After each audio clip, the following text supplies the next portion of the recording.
What's up, y'all? My name is Prince, and this is my vlog. There are many like it, but this one is mine. Been a minute since I vlogged, and I apologize if my sound isn't good. I'm not mic'd up or wearing anything. I'm just kind of out here in this field doing what I do every summer here in Nashville, Tennessee.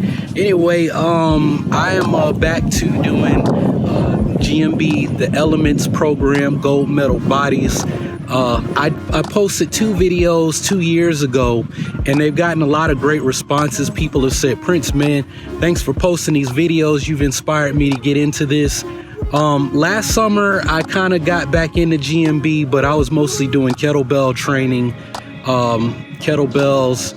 I started out doing like kettlebells and like a suspension TRX kind of thing. It was actually a program that Iron Tamer Dave Whitley was selling called the the Iron Body Challenge or something. So I did that in the mornings before I was working, going to my job that I've since left that job. And I didn't do a lot of the GMB stuff. By the end of the summer, I was doing lots of Tai Chi, kettlebells, and lots of barbell work, like powerlifting type stuff, powerlifting with kettlebells. I talked about that on a podcast that I was doing with my friend Ash Higgs. We've kind of let the podcast go. But anyway, now I've had kind of this shift. My philosophy towards fitness has changed, and it wasn't like a overnight thing. It's been a gradual shift, moving away from kind of the way that I had been training. And this really started after my grandma passed 6 years ago. Around this time 6 years ago, she passed June 20th, 2013. I closed my gym. I kind of had this shift where I was doing the easiest way for me to sum up my training back then was it was HIIT training, high intensity interval training. But I would tell people it's almost like CrossFit with kettlebells, right? Because sometimes I would use CrossFit wads that I would kind of change and adapt to, fall more in line with something where I cover kind of different movement patterns or whatever, where I thought maybe, okay, you're overloading this one particular pattern. That's getting into the science of programming and stuff that some of y'all might not care about, right? But I made it my own workout essentially, right? But what I noticed was a lot of the women who were coming to me, and the men, but primarily women, like 95% of my clients were women, usually middle-aged women looking for fat loss. They were stressed. They were stressed out, and then I'm throwing them in this environment. Here's these kettlebells, and you've never done them, and you probably don't like lifting weights as it is, and you're uncomfortable here, and I'm throwing all this stuff at you, and it's like stress on top of stress on top of stress on top of stress, and all that weight you're carrying is already due to stress, right? So it's like you got a cortisol issue, and all I'm doing is freaking you out, and you're having your hormones are just going nuts, right? So as I close up and I started trying to reinvent myself, and I was planning on opening another gym within a few months after, my grandma passed and I had time to mourn and heal. And 6 years later, I feel like I'm still going through that process. But I started getting into ground-based stuff. I did original strength with Tim Anderson, Jeff Newport. Before it was a certification, now it's this big thing. But back then it was just a bunch of kettlebell guys going and doing these weekend workshops at other kettlebell gyms around, the country, Strong First and RKC people, right? And then I did original strength. Of course, I had done FMS weekend 1 and 2, and then the TPI, the Titleist Performance Institutes thing, which was basically FMS applied to golf players for my golf fitness certification. So I'd done all this stuff in corrective exercise, and then I did, at the time, I think it was called Animal Flow. Tim was part of putting together Animal Flow, and then this was a thing within the RKC SFG world, so kettlebell people. I did that with Giriah girl, Adrian. I just forgot Adrian's last name. And then eventually I discovered, GMB. Of course, wait a minute, did I call it Animal Flow? It's not Animal Flow. Primal Move, that's what it was called, Primal Move. Now it's called like ground-based movement or something. I can't remember. But I had a friend who did Animal Flow. All of this, I started, after I did Primal Move, I was like, because Adrian was like, yeah, we do some of this stuff in my kettlebell classes. And then Dave Whitley had taken me through the warm-ups for Primal Move. And I was like, I like this. Why can't this just be the workout? Like, why can't I just teach a class just doing this? And so I was on my way to getting my Primal Move certification, and I had some women training in my garage. Now, some of them were I'm gonna be honest, they were morbidly obese, and they couldn't do it, right? They couldn't do it. And I mean, they couldn't get through the warm up. And I mean, yeah, part of me as a coach, part of, because I had to be to pass my certification, I had to actually record myself teaching a class. And it's like, I'm trying to they don't understand that me being certified is contingent on me being able to teach them, and they can't do this at all. And like I said, part of that coaching process is learning this is where you are, and I'm gonna meet you where you are, right?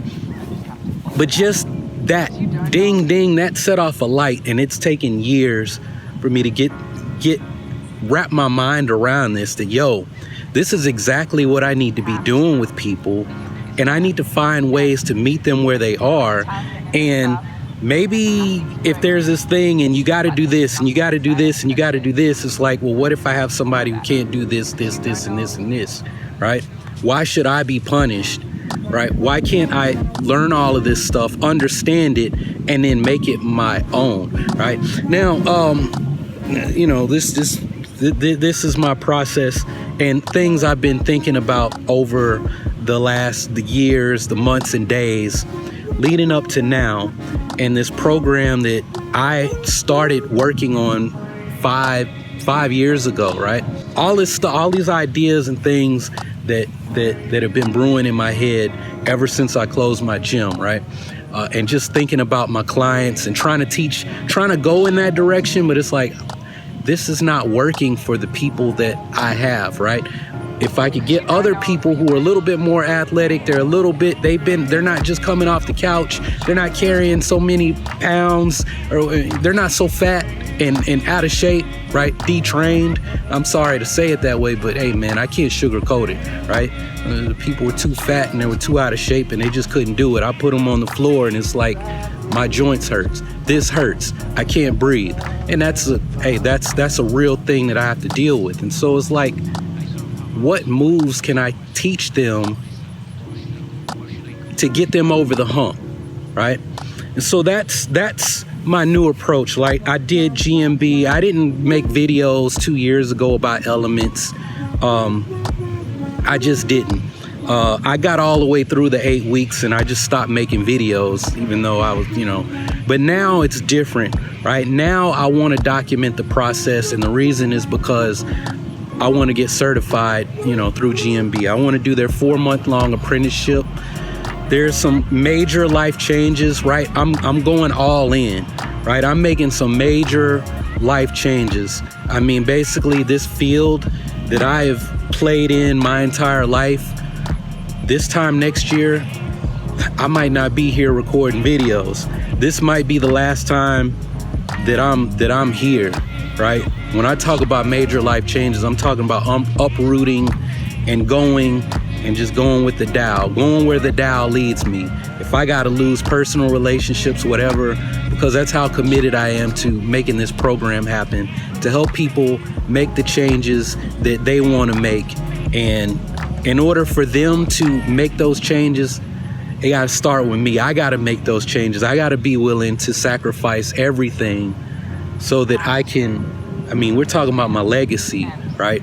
If I want to have a family, all that other stuff, if my family is my students, the people I've touched, it's not going to happen until I make those moves to lose the things that are holding me back from getting to where I want to be, right? I heard this from Elliot Hulse. Elliot is one of my mentors, even though we don't talk that much. I forgot why I mentioned Elliot. Sorry, I had a Red Bull, so I'm kind of all over the place right now. So I'll be vlogging about my process of getting ready to apply to this apprenticeship, getting my money up so I can pay for the apprenticeship, and then putting myself in a situation where I can actually do the work, right? Oh, I said do it, does it do you? And then I mentioned Elliot because I heard a saying from Elliot that said, when you give enough people what they really want, the universe will give you what it is you're truly seeking.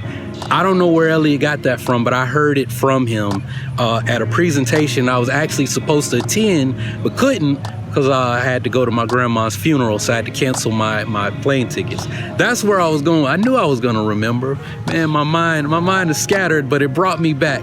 And I guess I'll wrap up where I started. It all started with my grandma passed, and I realized I can't keep doing the things the way I was doing. I got to make a change, right? So, maybe you're one of these people, you're watching a video, you follow me. Yo, you can't keep doing things the way you've been doing them. You got to be ready to make a change, right? You've got to be willing to do the move to help you lose the things that are holding you back. That's going to be the theme moving forward. Forget all the urban acolyte, real life Jedi stuff. This preceded all of that, right? You got to be willing to make the moves to lose whatever it is that's holding you back. That's all I got to say for this one. Done.